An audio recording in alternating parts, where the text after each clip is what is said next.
Harvest 4430 is a video, a popular science blogger with fans. We would like to express our heartfelt gratitude to all the original shareholders for their support. I will reward you with better content, so no more nonsense. We will continue to explain today, General History of the Earth Episode 2 Archean. I want to start with a question for you. If I threw you back 3.80 billion years ago, how long will you live? In 3 seconds, the sky was orange. There is not a single oxygen molecule in the atmosphere, it's methane and ammonia. One bite is 10,000 times better than smoking car exhaust. The moon is only 1/2 of the distance from the Earth now. Hanging overhead, the resulting waves were much more turbulent than today. There are only 6 to 8 hours in a day. The asteroid crashed down like it was fatal local melting of the Earth's crust. Lava is pouring out of the wound. It's in places like this. There was life, not a fish, not a worm. It's a lump you can't even use a microscope, you can't see it clearly. But it was this mucus, survived on this toxic planet, that sounds like a miracle. Because it is a miracle, someone did a calculation after reading that number. Even scientists are silent. In a hellish environment like the Archean, the probability of amino acids spontaneously combining into proteins, it's something like 10 to the 130 to the 200.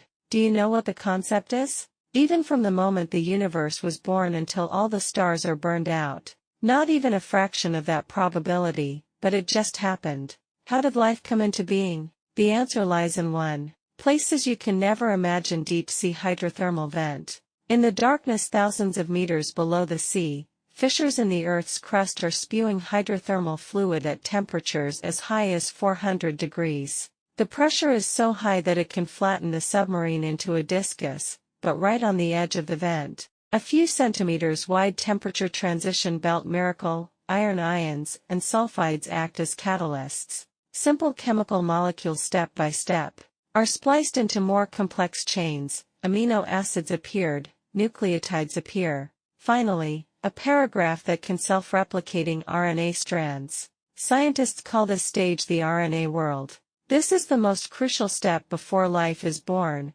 After a long period of evolution, primitive life with cellular structure really emerged. Scientists have identified all life on Earth. This last common ancestor is called Luca. It's not some grand organism, fragile to once ordinary. A volcanic eruption can make it disappear completely, but it's your 3.80 billion ancestor. Start with Luca. Life struggled for hundreds of millions of years in the poisonous soup of the Archean. Finally, the first prokaryotes evolved, no nucleus.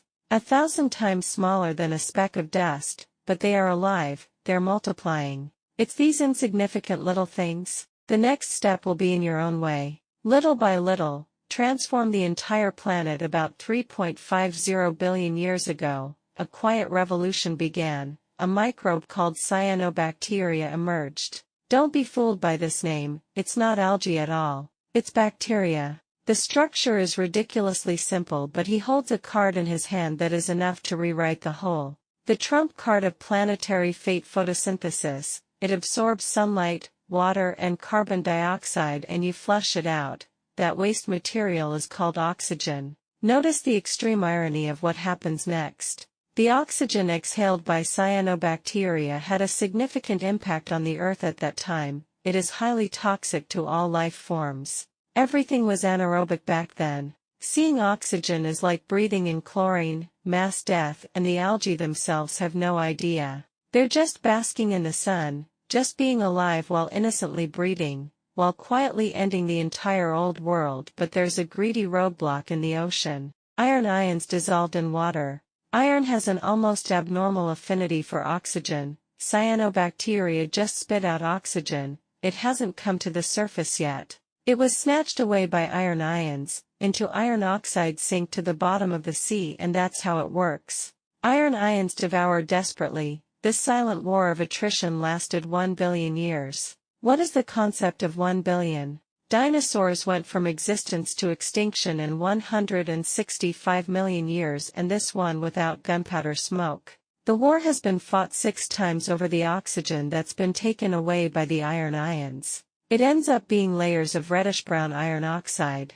Deposited on the sea floor, the car you are driving today, the building you live in, mobile phone holder, bicycle, every steel bar that builds the city, most of the feedstock comes from these sedimentary layers. The entire steel civilization that humans are proud of, essentially, a group 3 billion years ago, microbial garbage about 2.45 billion years ago, the iron ions in the ocean have finally been completely depleted. The greedy robber starved to death, oxygen lost interceptor, start a crazy rush into the atmosphere. This is the famous Great Oxidation event in the history of the Earth. The concentration of oxygen in the atmosphere varies from started climbing rapidly at almost nothing. For those who survived, for billions of years of anaerobic organisms, it's the end of the world. They were dying in droves. The survivors can only hide in the underground river of the deep-sea hydrothermal spring. These oxygen-impermeable corners linger. There's actually a record in the history of the planet. The first mass extinction, much worse than the extinction of the dinosaurs, it's just that no one erected a monument to them, but evolution doesn't show mercy. The extinction of a species is a ticket to the rise of another species. Although oxygen is a poison, but it is also the most efficient energy currency in the universe. The energy produced by aerobic respiration is 19 times as much as anaerobic respiration. Those new forms of life that have tamed oxygen, gained the survival advantage of crushing everything with this energy. For the first time, life is entitled to become bigger and more complex. Eukaryotic cells appeared. This is an advanced life form with a nucleus. It was a qualitative leap in the evolution of life, and then we had multicellular organisms.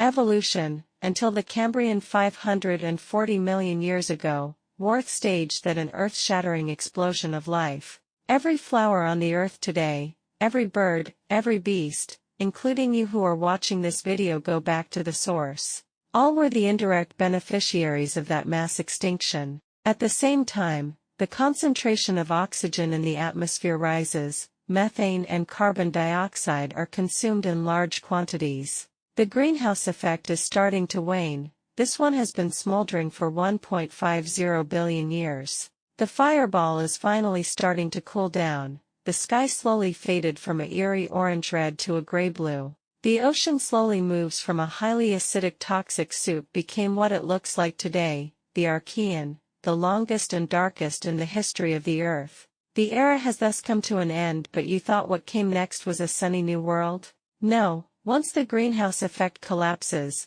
temperatures start to plummet. The Archean purgatory just went out. The frozen hells of the Proterozoic era followed closely behind. Huge sheets of ice swept across the planet. The Earth became a giant snowball in the darkness of the universe. That's the story for the next episode. See you next time.